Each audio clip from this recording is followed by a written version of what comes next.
मूल अधिकार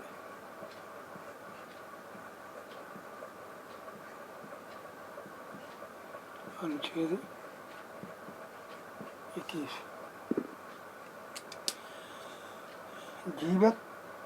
जीवन और व्यक्तिगत स्वतंत्रता का संरक्षण। संविधान का अनुच्छेद 21 गारंटी देता है कि किसी व्यक्ति को विधि द्वारा स्थापित प्रक्रिया के अलावा उसके जीवन या उसकी व्यक्तिगत स्वतंत्रता से वंचित नहीं किया जाएगा। यह अधिकार नागरिकों को भी प्राप्त है और गैर नागरिकों को भी।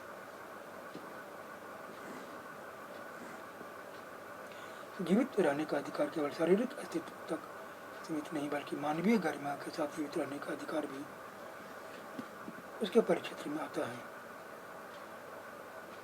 कर्मकारों को न्यूनतम मजदूरी का भुगतान न करना उन्हें मूलभूत मानवीय गरिमा के साथ जीवित रहने के अधिकार से वंचित करने के तुल्य है और यह अनुच्छेद 21 का उल्लंघन है। अनुच्छेद 21 में जीवन शब्द से आजीविका का अधिकार सम्मिलित है।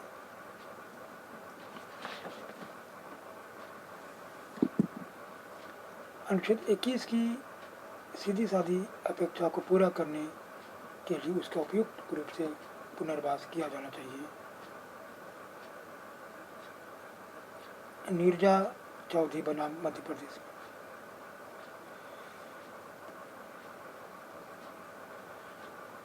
किसी का टेलीफोन टैप करना संविधान के अनुच्छेद 21 का अतिक्रमण माना जाएगा।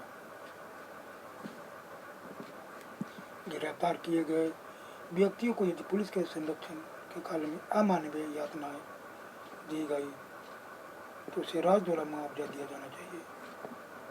मुआवजे की राशि क्या हो यह प्रत्येक मामले के तथ्य पर निर्भर करता है। यानी अनुच्छेद 21 का संरक्षण जेल में बंद दोष सिद्धियों को भी प्राप्त है।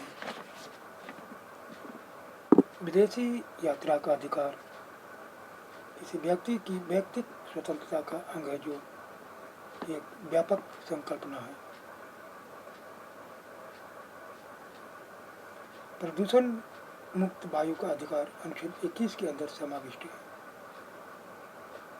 किसी व्यक्ति को अमानवीय दशाओं में रहने के लिए विवश करना भी उसके प्राण ले लेने के बराबर है। अनुच्छेद 21 के क्षेत्र का आगे और विस्तार कर दिया गया और शिक्षा के अधिकार को भी जीवन के अधिकार के अंतर्गत सम्मिलित करते गया। न्यायालय ने चिकित्सा जैसे वृत्तिक क्षेत्रों में उच्चतर शिक्षा को भी मूल अधिकार घोषित कर दिया गया। 14 वर्ष की आयु तक प्रारंभिक शिक्षा पाने का अधिकार नागरिकों का मूल अधिकार।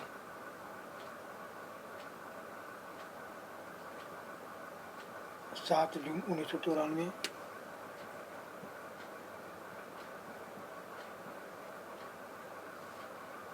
उच्चतम न्यायालय ने दोहराया कि अनुच्छेद 21 के अंतर्गत जीवन के अधिकार में आजीविका का अधिकार भी सम्मिलित है।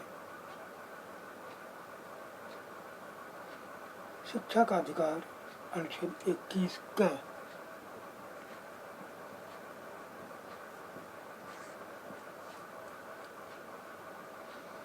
अनुच्छेद 21 का 6 से 14 वर्ष की आयु के सही बच्चों के लिए निःशुल्क और अनिवार्य शिक्षा का प्रावधान। 86वें संविधान संशोधन 2002 द्वारा किया गया।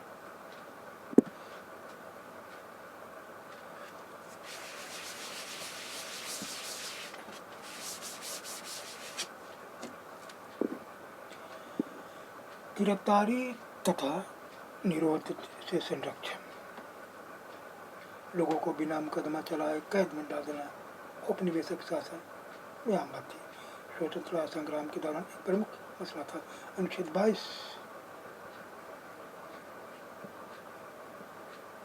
खंड 1 और 2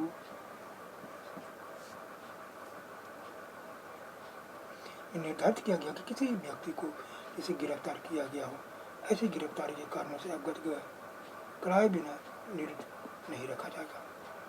उसे वकील से परामर्श करने और बचाव कराने के अधिकार से वंचित नहीं रखा जाएगा और 24 घंटे के अंदर निकटतम मजिस्ट्रेट के समक्ष पेश किया जाएगा।